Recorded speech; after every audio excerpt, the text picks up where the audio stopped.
jamaah. Alhamdulillah. Alhamdulillahirrabbilalamin. Kembali lagi di Islam Itu Indah. Jamaah Islam Itu Indah dan rahmati Allah. Masih membahas tentang tema hari ini, ilmu penting dalam sholat. Nah sekarang kita lanjut lagi nih. Tadi ada pertanyaan yang menyangkut sama guru kita Ustadz Hilman. Ustadz Hilman izin.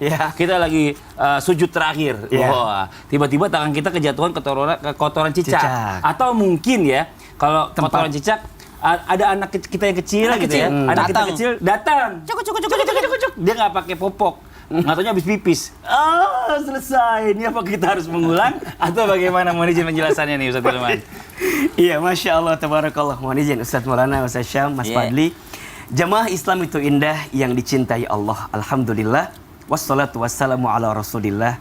La hawla wa la quwata illa billah, amma ba'd. Dalam sholat kita harus memastikan terbebas dari yang namanya najis.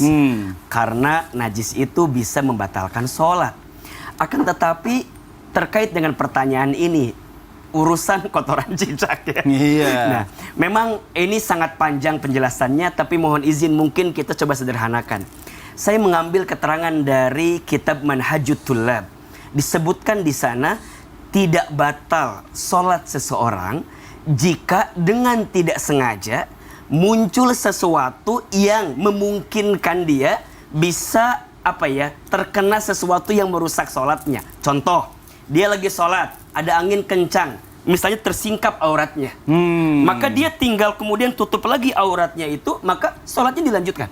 Tidak batal. Termasuk yang kedua, apabila ada kotoran cicak, ini mohon maaf. Dan cicak itu kotorannya kering. Kering. Jadi udah, misalnya di sini, tinggal kita langsung gini aja, set. Ya, maka di situ para ulama menyebutkan masuk kategori daripada najis yang ma'fu ya, dimaafkan, ditolerir. Tinggal set. Nah, berbeda jika kemudian najisnya basah. Ya, kotorannya itu basah. Gitu. Maka kalau basah ya tentu kita harus mengganti pakaian yang kena najis yang basah itu. Baru loh, kayak ini dong berarti ini. Caranya dong. Gimana aja. Caranya gini. Gimana? Set terus. Misalkan, dia sholat. Kering. Ini set. Kalau kering. Ya, selesai. Kalau basah? Tinggal. Oh gitu. Udah nggak mau. Ya udah, kalau saya. Iya. Harus disingkirkan. Jadi para ulama memang menyampaikan ketika kotorannya kering itu menjadi najis yang ma'fu, bisa ditolerir, tinggal disingkirkan saja.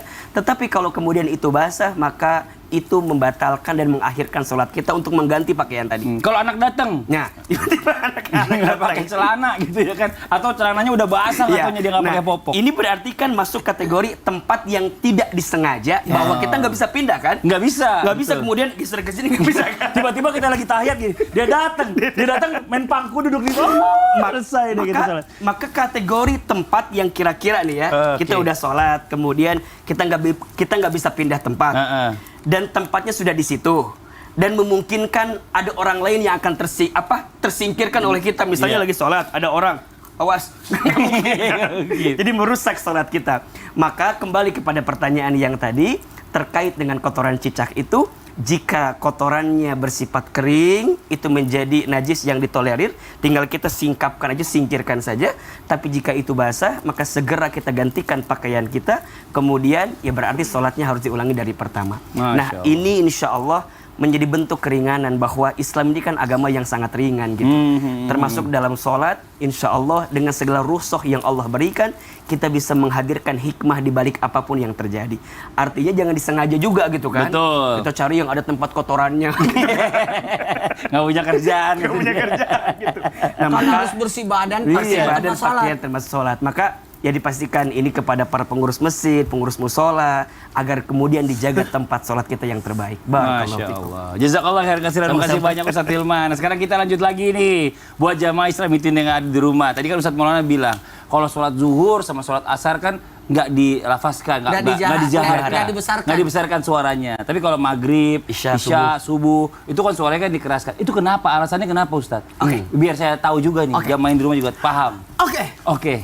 Sasam dan Ustaz Hilman. Siapa yo? Ustaz Hilman. Ini imam apa makmum? Makmun. Bismillahirrahmanirrahim. Allahumma shalli ala sayyidina Muhammad. Makasih banyak. Kita belajar lagi yuk tentang ilmu penting dalam salat. kaitannya nih banyak pertanyaan nih. Kenapa ya salat duhur dan asar tidak dibesarkan suara?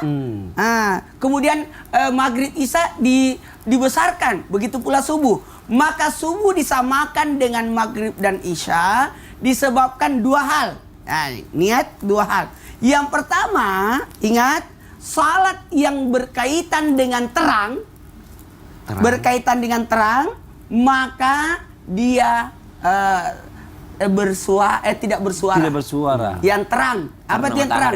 Matahari tapi Matahari, kan matahari. bukan karena lampu. Kalau Bukan lampu karena kan lampu. siang malam. Matahari. Jadi waktu matahari terang, makanya dua salat ini duhur dan asar tidak dibesarkan.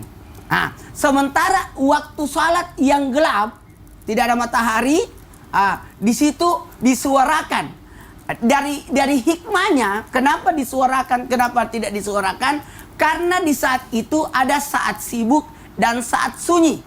Nah, kesibukan di siang hari sehingga kita tidak mengganggu. Orang lagi sibuk kita tidak mengganggu, maka dalam hal ini kita salatnya tidak bersuara atau dipelangkan. Sementara yang dalam hal ini orang yang salatnya di gelap, maka disuarakan karena situ bentuk kedekatan. Kesunyian mendekatkan diri kita kepada Allah. Lalu hikmahnya luar biasa. Hikmat. Iya. Muncrat maaf. Hikmah. Bukan hikmat. Hikmat. Nggak muncrat khusyuknya. Ada tadi. Hikmat.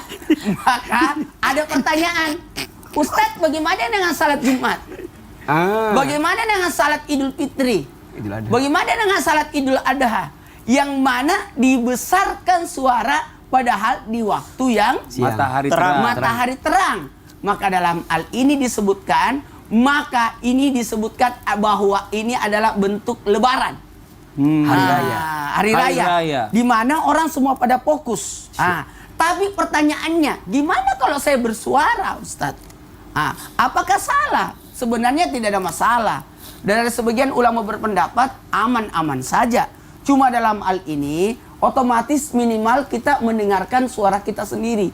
Orang tidak boleh orang salat tidak ada gerakan, harus ada suara. Minimal kita sendiri yang mendengarkan. Cuma dalam hal ini di waktu terang dan gelap, di waktu sunyi dan ramai, maka dalam posisi ini ditempatkan pada posisi untuk keteraturan, ketertiban lagi. Nah, mohon maaf, sallu kama ra'aituni usalli. Kata Nabi, salatlah sebagaimana engkau melihatku salat. Maka ini jadi dasar atau dalil bahwa kita salatnya mengikuti Rasulullah. Kadang Rasulullah membesarkan suaranya, kadang Rasulullah tidak membesarkan suaranya. Dalam hal ini untuk apa? Bentuk keusyuan ketika di malam hari, karena supaya semua orang mengikuti bacanya. Utamanya gini, salat di subuh itu agak lebih panjang. Karena lagi membaca Al-Quran. Sementara yang salat duhur dan asar itu agak duhur, asar, isya agak tengah-tengah. Tapi kalau maghrib agak sedikit. Kalau sholat Jumat kenapa di siang-siang itu juga dijaharkan suara? Karena itu dikategorikan salat lebaran.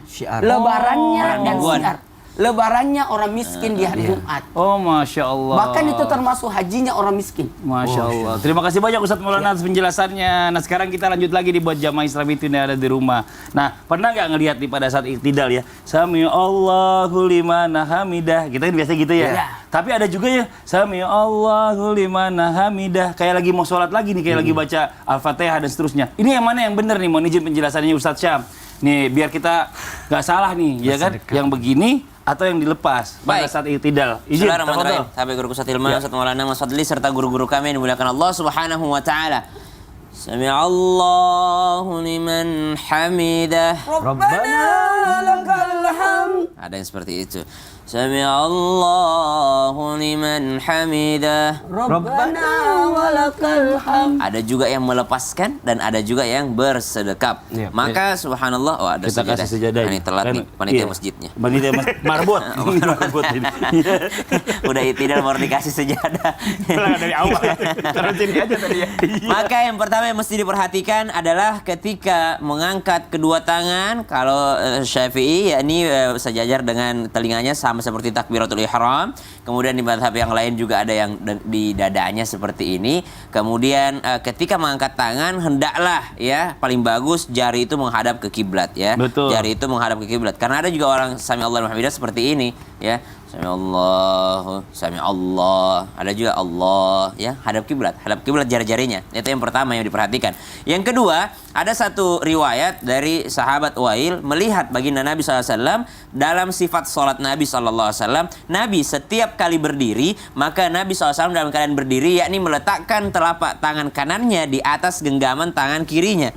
Jadi Nabi SAW itu meletakkan tangan kanannya di atas tangan kirinya. Ya, dalam keadaan kalau bahasa kita sekarang bersedekap di atas pergelangan tangannya atau di atas lengan tangannya dalam bahasa kita, atau bersedekap. Dalam hal ini ada ulama yang mengatakan berarti setiap berdiri Nabi itu bersedekap. Setiap berdirinya Nabi, baik dalam keadaan berdiri dalam hal membaca Al-Fatihah atau dalam keadaan berdiri setelah i'tidal. Sami Allahu liman hamidah. Nah, itu kalau kita sama ratakan semua berdirinya Nabi. Namun ternyata Imam Ramli dalam Nihayatul Muhtaj mengatakan yang dimaksud di sini berdirinya Nabi hanyalah berdiri pada saat membaca Al-Fatihah. Hanya berdiri pada saat setelah takbiratul ihram atau takbir intiqal ya, setelah atau berdiri pada saat membaca suratul Fatihah. Alhamdulillahirabbil alamin. Bismillahirrahmanirrahim. Alhamdulillahirabbil alamin. Arrahmanirrahim. Maliki yaumiddin. Beliau bersedekap. Nabi SAW bersedekap. Namun dalam hal i'tidal, Nabi SAW melepaskan tangannya. Sami Allahu liman hamidah.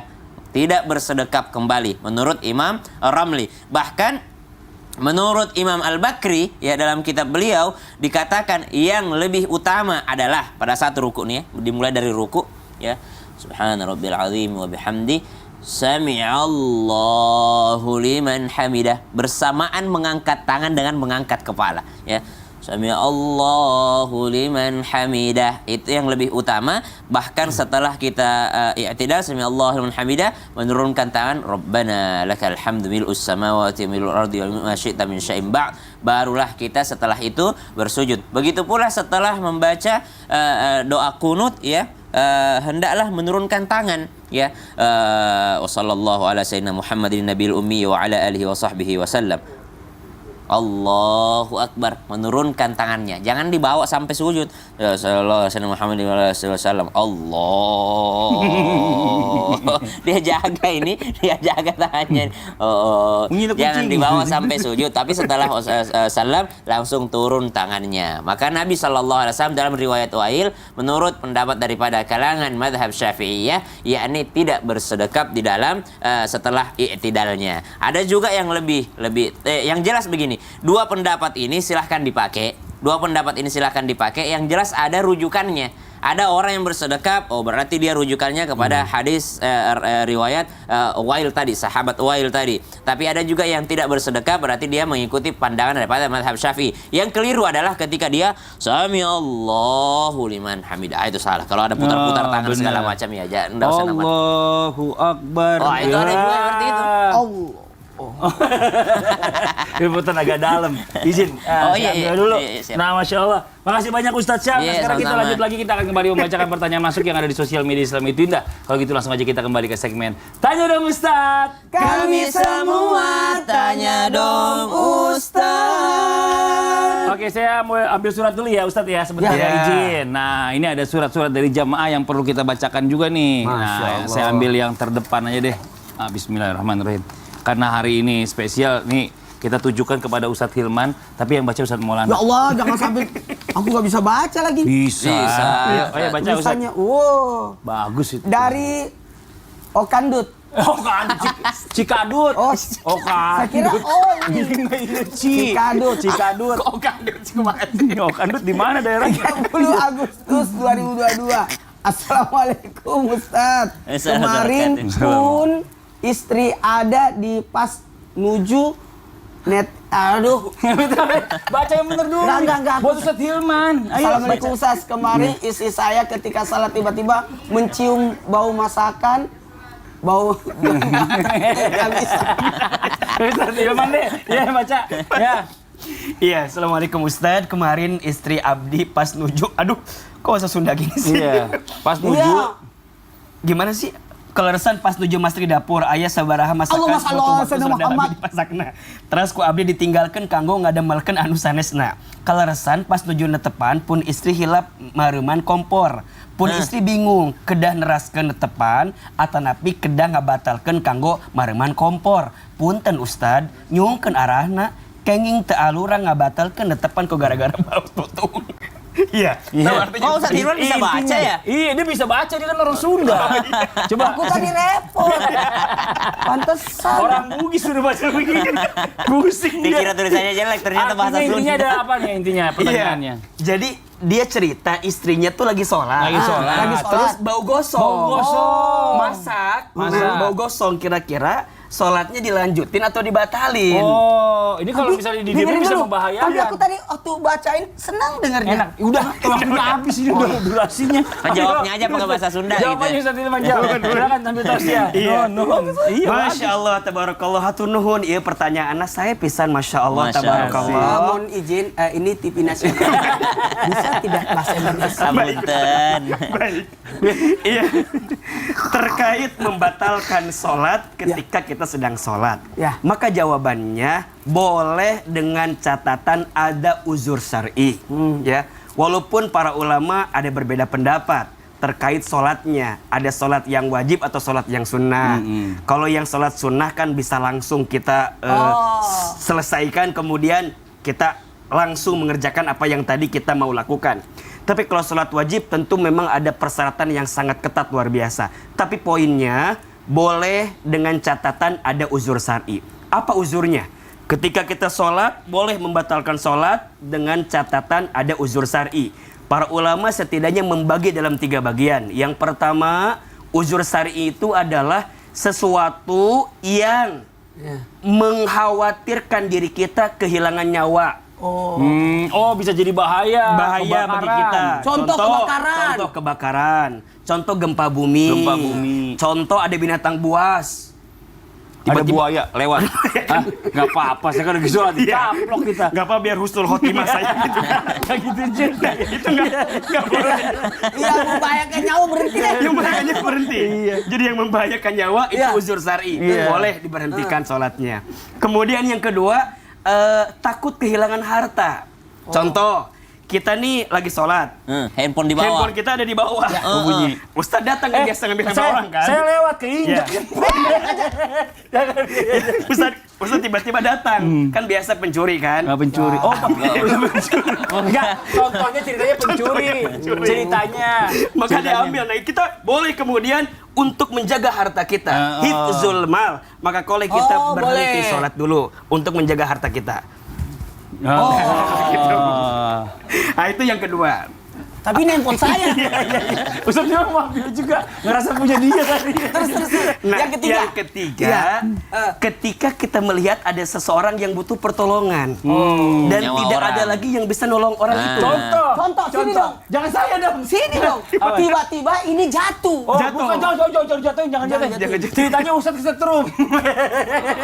Nuntun orang buta ya coba. Contoh. Ada Orang buta. orang buta lewat. Orang buta. Kemudian di situ ada kolom. Iya.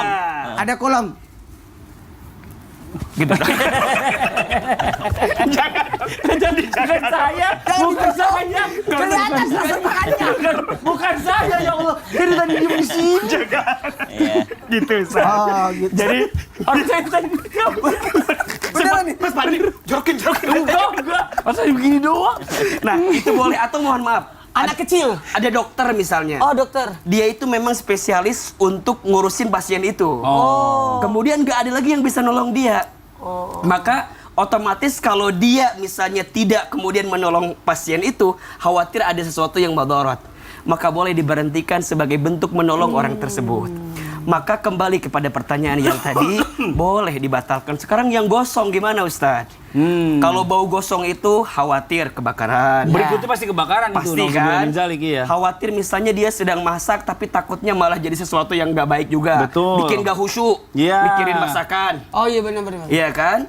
Jadi mengurangi hikmat kita dalam sholat. Maka kembali kepada pertanyaan, lebih baik diselesaikan terlebih dahulu, kemudian bereskan dulu agar tidak menjadi madhurat bagi kita. Betul. Baru kemudian nanti lanjutkan lagi sholatnya. Masya Begitu Allah. Ustaz Terima Maulana. kasih banyak Ustaz Hilman. Ustaz Hilman itu kok aku yang ngos-ngosan? Iya, Bapak banyakan gerak sih dari tadi. Nah sekarang Ustaz Syam, saya mau nanya nih Ustaz Syam nih. Ya, Ada ya. selesai sholat berjamaah. Nah imam ini kan biasanya kan ada yang membacakan doa, ya kan? Membacakan doa, seandainya dia baca doa dengan keras.